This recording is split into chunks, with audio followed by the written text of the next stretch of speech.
my beginning was not visionary at all. I grew up in Wisconsin, and I wanted to work in Chicago. So when I graduated from the University of Michigan, we got one in the crowd all the way here. I interviewed at 3 firms, a bank, an advertising agency, and a company called O'Connor and Associates, which fortunately for me was one of the best in the options industry. And when I went to the firm, it was the first time people were dressing casual, so they were there in jeans and whatever, and I was like, this is awesome. And they had beer in the fridge and Haagen-Dazs in the freezer, so I was in.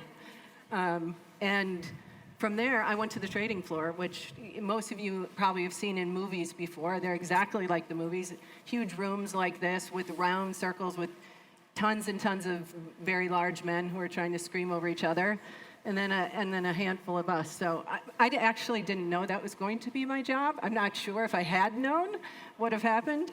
But then I worked my way through, the company for several years, trading in different aspects, and when Swiss Bank came in to do a joint venture with the bank, I moved into something called over-the-counter equity derivatives, which is basically non-exchange traded product, and I was really lucky to help build a business in my 20s inside the business.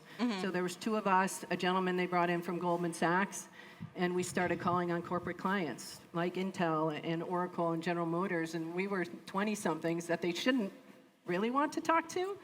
But they wanted to talk to us because O'Connor was sort of uncloaking for the very first time. And people knew they were the experts, so we were lucky to be part of that process. So you capitalized on the moment, either knowingly or unknowingly, and you've done that again, right? Your company, Peak 6, operates as an umbrella of companies, so to speak. And I love, from the interview you did with Forbes, the opening line is, "It should have been a movie." You get this alarming call from the SEC. Tell us what happened.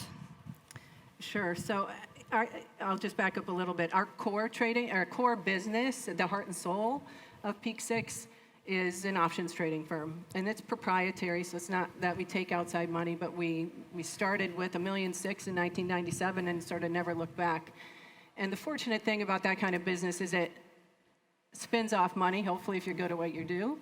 But it's hard to redeploy. It doesn't need a ton of capital. So we started doing other things. We had a hedge fund at one point that did have customers. And we built sort of the previous generation retail broker-dealers. So today we talk about someone like Robinhood. Well, at the time it was Trade King, Trade Monster, Zecco, and we were one of them called Options House. And so we had customers who would use our technology to buy and sell stocks.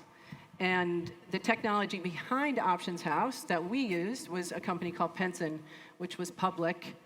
And on a Friday, we got a call from the CEO and asked if he could borrow money.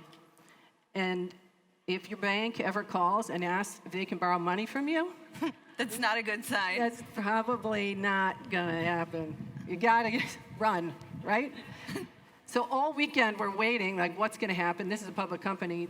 So the Securities Exchange Commission, sort of our regulatory body, calls on the money and says, we need $70 million by Friday or Penson is going away, which meant then all of our clients were going to go away, as well as these other sort of middle, if you think about E-Trade and Fidelity, the other big guys at the time, all those other middle tier broker dealers were going to go away as well.